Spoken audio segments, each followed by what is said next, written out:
Welcome to this section of the training, and in this section of the training what we're going to be doing is a complete walkthrough from start to finish to be able to build your very first YouTube ad campaign.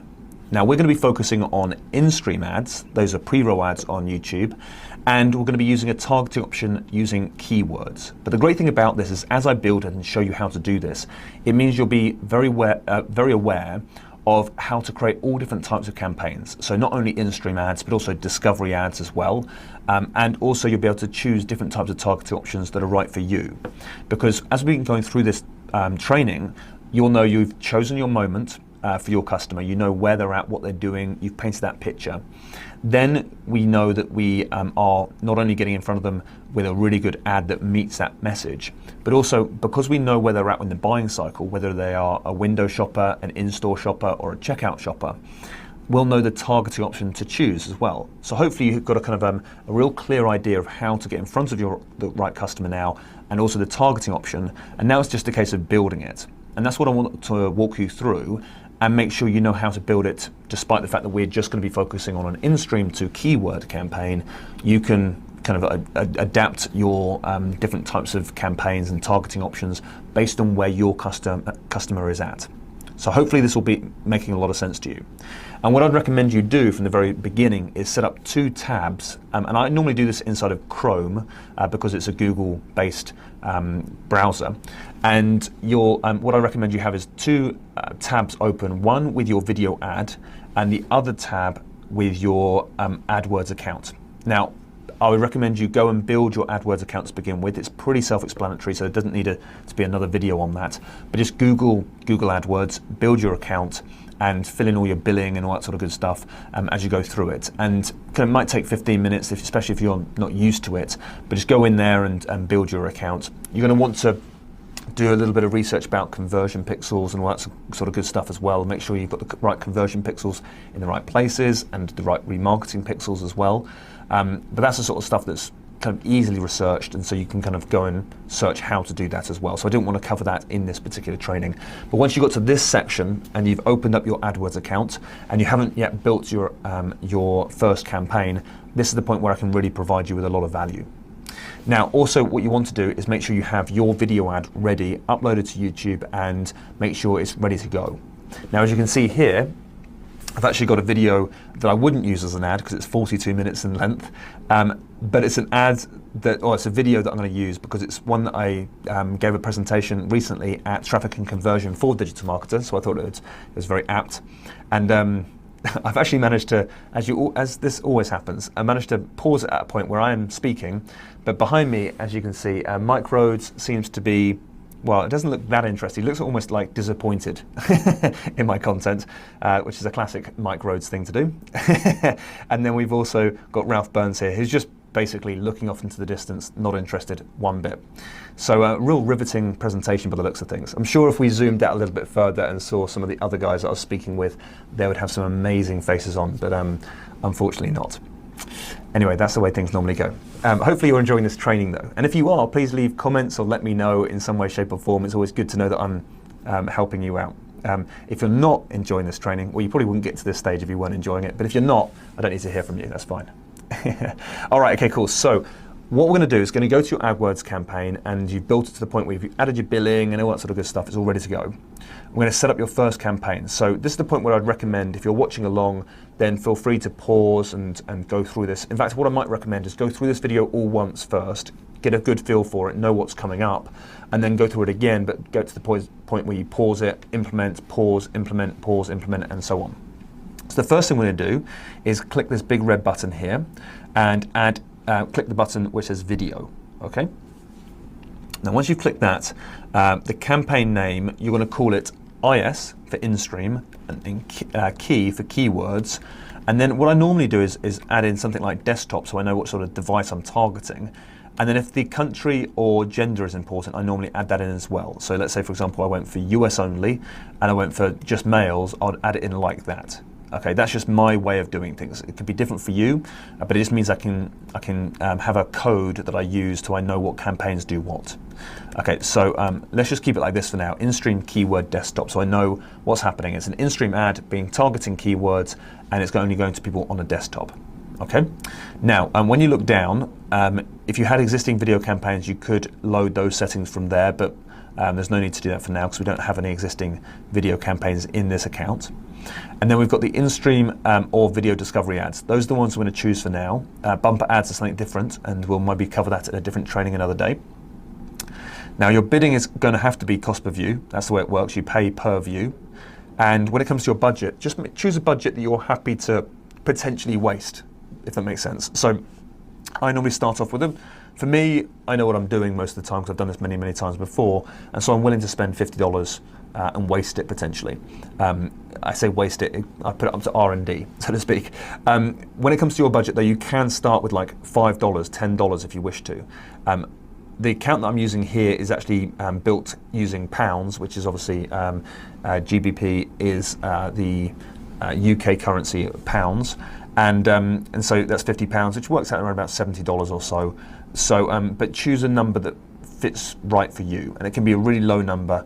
I'll probably gut reaction, I would say go for anything above $10. So start at $10 if you want to, but you need to give it a bit of oomph so you can get some data in.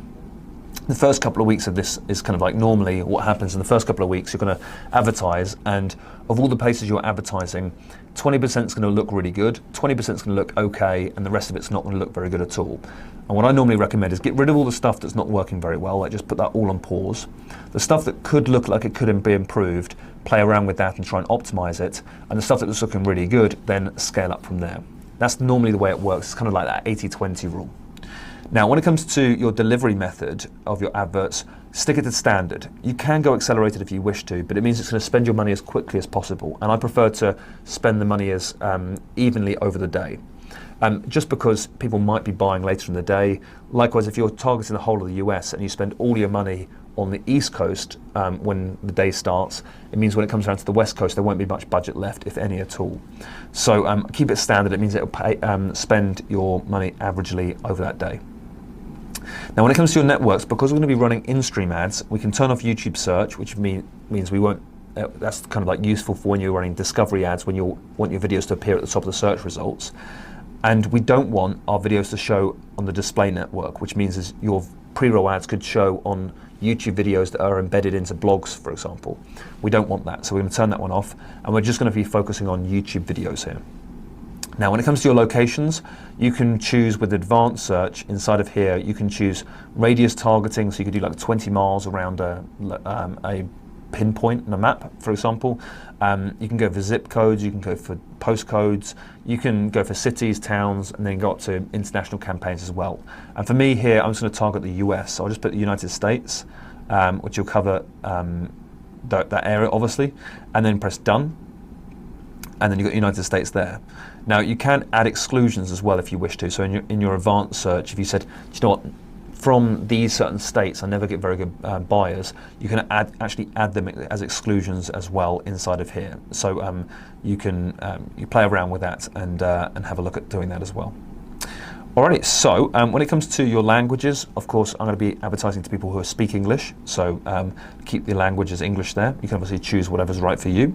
And then with your devices, it works on bid adjustments. So if you wanted to advertise purely to desktop, let's say, or computers, then what we need to do is decrease the mobile bid adjustment by 100% for mobiles as well as tablets. But of course, you just make that decision for yourself. You can leave the one that you want to target as nothing, but it means then you have a scenario where we're not going to be showing any ads on mobile or tablets. But of course, if you wanted to just be focusing on mobile devices, for example, or tablets, you just make sure you decrease the other options by 100%. Now, when it comes to your advanced settings, if you had a particular launch that you were going live for and you want to get ready for it a couple of weeks before you actually promote, then you can set up all your campaigns exactly as you wish to, and then you can schedule it so that you have a start date and an end date, which means that if you wanted to run your ads for a 3-week period, it's for a certain time period for a launch that you might be doing, great, you can set it all up ready to go and hit go, and it will automatically make it go live on a date you choose and stop those ads on a date you choose as well, which is quite handy sometimes, but we're going to leave it off for now. And then you can also schedule your ads or schedule your ads depending where you come from in the world to a custom schedule as well. So you can say, okay, I want to run my ads at certain points during the day, and add in lots of different hours or periods that you want your ads to run. Now, that's unlikely to be really important for a lot of people, but let's say, for example, you were a hair salon and you're advertising. People typing in hairstyles, for example, into YouTube on a Friday night are probably looking for a tutorial to learn how to do an updo. So they just like go out that evening with a new hairstyle, for example. Whereas if they're looking on a Saturday morning, which is a few hours later, those people are more likely to be looking for inspiration for new hairstyles. And so they're more likely to potentially book into a salon. So time of day can actually make a big difference for certain types of businesses. So it's worth considering that. Now, when it comes to your ad delivery down here, there's such a thing called frequency capping, which means that your ads won't show too many times to a particular user, which I think is a really good thing to do. Too many times I see a lot of YouTube ads over and over and over again, which can be good in some ways because you get the brand exposure all the time, but it can annoy people as well. There's a few ads that I see that annoy me, and I'm sure you had the same experience, and I don't want to do that with my brand. So what I tend to do is say, let's go for 3 impressions per day per user for that particular campaign, and it means that you're not going to be bombarding that same person with over and over with different ads. And you could do it via views, but impressions are going to take care of it. And then content exclusions as well. You might say to yourself, okay, I want to exclude certain types of content as well, so your ads won't run on certain types of things. And have a look inside of here, just press edit, and you have all the options here that you might want to stop your ads running on different videos, which obviously is a useful thing to do most of the time. But I'm going to leave that for now and press save and continue, which means I've built a campaign that I want to build. Now what we're going to do, inside the campaign you have ad groups, which are rather like ad sets inside of a campaign on Facebook, and so they just call it ad groups, and this is really where you choose what ad you want to run and what targeting you're going to choose. So inside of this ad group, I'm going to call this whatever I want to call the keyword. So I'm going to call it here, how to advertise on YouTube. Okay, and I might copy that so I have it on my clipboard, for example. But then you want to go and grab your YouTube video. So let's go back here, and this is the YouTube video I'm going to be using as an ad. I probably wouldn't use this video as an ad, but I can do for now. So copy that, and I'm going to paste it in here. And it means that then it's going to pick up my ad on my video, and then I want to choose what sort of ad I want to run with this video. And here I'm going to choose in-stream, which is the pre-roll ad. I could have easily selected video discovery ad here instead, and then I would have to add in my headline and description, because these are going to come up on the top of the search results and on the right-hand side as well. So you have options of how, but it will show you underneath on how to build it all basically, and it walks you through and makes it very easy for you. But then with your in-stream ads, you'll see it looks like this. Okay, so now you need to add your URLs that you want to advertise to. Now I'm just going to stick in viewability.co.uk here because it's my company address. But what I'd recommend is using tracking links and also using UTM parameters perhaps, whatever you want to use to make sure you can track your links and track your traffic accurately. And so there's a tracking template underneath should you wish to use that, and Google are encouraging people to use that more and more now. But you can use UTM links as well. Of course, you can send people through an affiliate link if you wish to as well, which could be another way of tracking your audience, but it's not essential. Okay, so I'll leave that with you because tracking is different for everybody, and you probably want to read up on it before you get to this section if you haven't done so already. Now, you can add a companion banner up here. So at the moment, when you run your ad, as you can see here, on the right-hand side, it will just select other videos from your channel or promote you in different ways with your companion banner up here. But you can choose to upload your own image, which would be a 300 by 60 pixel image, and that will be on the right-hand side at the top, and so you can choose an image that would work there. And I normally just add a bit of text in there along the lines of click here to register for the webinar, for example, and have a picture of the brand logo or the individual that's presented on the video. And the reason that's useful is because even if someone skips the ad, that companion banner will stay there, which is very useful. So you can potentially use a companion banner. It's not the end of the world if you don't use it. It's just you might pick up a bit more traffic. And then with your ad name, I would select whatever makes sense to whatever would make useful for you. So here, it looks like the traffic panel that I did, so I'll call traffic panel. And then I would also normally, in brackets, add in what the keyword is, because this video is only going to go into one keyword. Because the way I build these campaigns, and I encourage you to do the same thing, is when you build an ad group, make sure you just add in one keyword or one type of targeting into that one ad group and call it what it is you're doing. So it's very clear on what your campaign is all about. And if you do that, it means that you've got lots and lots of ad groups, but you have a lot more flexibility to how to grow that campaign or how you optimize it. And it's a lot easier to work with it when it's done in that way. So once you've chosen your ad name, that's great. Now you want to do is choose your maximum cost per view. It's a bit of a gut call when you first get started because you don't know how well it's going to perform and how much it's going to be worth to you. But let's say for now, I would probably start off with 5 cents if I'm in an audience that I think is kind of quite a large audience, so I think I can get a lot of traffic anywhere at a low cost. But say, for example, I was doing health insurance, for example, I might add that to like 25 cents, for example. Here I'm going to leave it at 5 pence cost per view, which probably is around about 7 or 8 cents. Now, I don't really play around with the popular video bid adjustment. I don't play with that at all for now. Then underneath with the targeting, you've got your demographics. So this is the point where you just select your audience. Is it male or female? Is it the age groups, parent, non-parent, and household income as well? Household income won't be available to everybody, but if you advertise in some countries like the States, then that data is available to us. So you can say, okay, I only want to advertise to people in the top 10% of household income, or I want to remove the lower 50%, which means you advertise to people who have more money, which can be useful. Now, it's not 100% accurate, all of this data here, so but I sometimes select unknown here.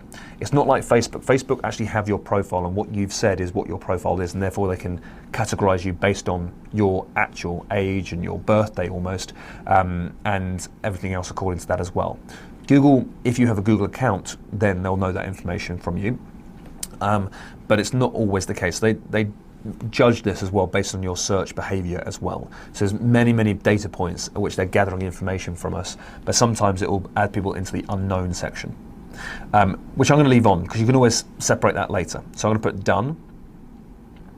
Then inside of my interests, I wouldn't add any interests because it's not interest-based targeting, but if it was, you can select affinity audiences or in-market audiences here that you have built. Not you have built, but they're available to you on Google. And later on, you could even build your own custom affinity audiences as well, which could be very powerful for you. But you want to have a look down here and have a look at the different affinity audiences or the in-market audiences. But this comes back to what targeting option you choose based on the previous videos you've watched. So let's cancel that because we don't want the interests. And so what we're going to do instead is choose a keyword. But you could quite easily choose placements here, choose remarketing options, choose topics of videos as well. There's a whole heap of different types of targeting options here that you probably want to explore. But let's do keywords for now. And the keyword was, at the top of the search page, or at the top of the page, was how to advertise on YouTube. So scroll back down and add that keyword in like that. So it's one keyword per ad group. One keyword, one ad group. Then once you've added that keyword in there, you press done. And now we know what we've done is we've added in the video, we've added in the keyword, and we've chosen all the cost per views, and it all looks good. And when we're ready to do that, press save ad group.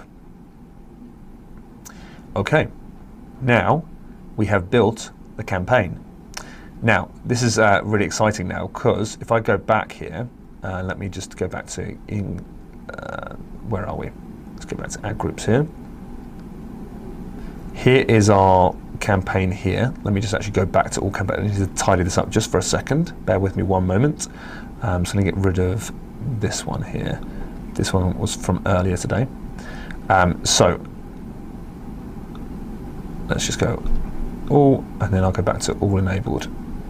There we go. So you can play around with this all enabled ad campaigns, which means that you can see which ones you've got live. So now I see this campaign called IS for in-stream keyword. Go into desktop, and we built that. Then inside that campaign, if I click, it's going to open up the ad group, which is based on the keyword that I've selected. And here, if I click on the ad group now, inside of the ad group, I have my ad here, and then I also have video targeting here as well. And I've got here different keywords that I'm advertising to as well. So that means all in all, I have everything set up correctly as I wish. I've got the video created, I've got the AdWords targeted correctly, sorry, I've got the keywords targeted correctly. And now I just need to wait for a few hours whilst Google look at the video, make sure they're happy to go ahead with it, it doesn't have any compliance issues, and then we're good to promote. And then you always want to go back into here and look at your keywords, see how much you're spending, and see how many conversions you've had, whether it be opt-in, whether it be sale. Keep an eye on these numbers, and then you can play around with them. If things are getting too expensive, you can potentially reduce the cost per view for particular campaigns. If things are getting really kind of going really well, you might say, okay, well, look, I've got some space to add more cost per view to get more reach and more scale here as well. So cost per view is one that I tend to keep an eye on. And another parameters that I tend to try and keep an eye on as well would be, if we go back to all campaigns here and go back to the campaigns that we're running here, what I tend to do is in the column section, you can modify your columns and you can add in like, okay, so you might want to add in conversions, or so you can add in like conversions here. You can add in view through conversions as well, because with YouTube you tend to get some view through conversions as well. But I might add in competitive metrics here, and I add in display impression share, display lost impression share based on rank and also budget. And the reason I do that is if I apply that, right now it's not going to give me any data, but my display impression share tells me with my current targeting, out of 100%, how often did I get seen? How often did my ad actually run? And it might have a display impression share of like 10%, which means I'm only tapping into 10% of the market based on my targeting. And that's really good intel for us, because it's like, there's so much more scope there, and you can get a load more scale if you can afford to increase your cost per view and increase your daily budget as well. So that all comes down to how much you're willing to pay, how much your profit margins are, and of course like things like cash flow as well, because you might not want to spend a fortune on day one and have to wait for a couple of weeks for that money to come in. But your display impression share will tell you how much you're tapping into that marketplace. And then it also tells you, based on your budget, did you lose some of that percentage because of the budget, or was it because of rank? And what rank really comes down to is the quality of your video. Are Google penalizing you because the quality of your video is very poor? In which case you want to keep an eye on view rate and try and make sure your view rate of your videos, especially with in-stream ads, is above 20%. If you get them above 20%, YouTube normally like your ad at that point, and therefore your display impression is not going to be lost due to the rank of your video. And rank really is like the quality, like pretty much similar to a relevancy score or quality score on Google campaigns as well. So that kind of brings us to the end of this particular training. But now that you've been through this once and you saw those options as we went, you could have easily selected discovery ads. You could have easily selected your interest based on affinity audiences or in-market audiences or topics or placements or remarketing or similar audiences as well. There's a whole host of different ways of targeting your audience here. And so what I'd recommend is you go and just explore. Go through the training again, look at those moments, look at what customers you want to get in front of. Are they window shoppers? Are they in-store shoppers? Are they checkout shoppers? Work out what targeting tends to get in front of them, work out what ad would resonate best with them, and run them by building these types of campaigns. And you should find you get very effective at running YouTube ads, because you can really have all the data in front of you and tweak and play with the numbers to the point at which they become very profitable for you, and then scale that campaign as well. So hopefully this has been really useful, and what I'd recommend is you just go in there, build your campaigns now, have a play, and just know that you just make sure your budget is something you're willing to spend per day, and then also just keep an eye on those numbers and explore. Don't feel like you're going to spend a fortune, keep it to a budget you're happy to play around with, and if you start getting some great results, YouTube is a great place to be.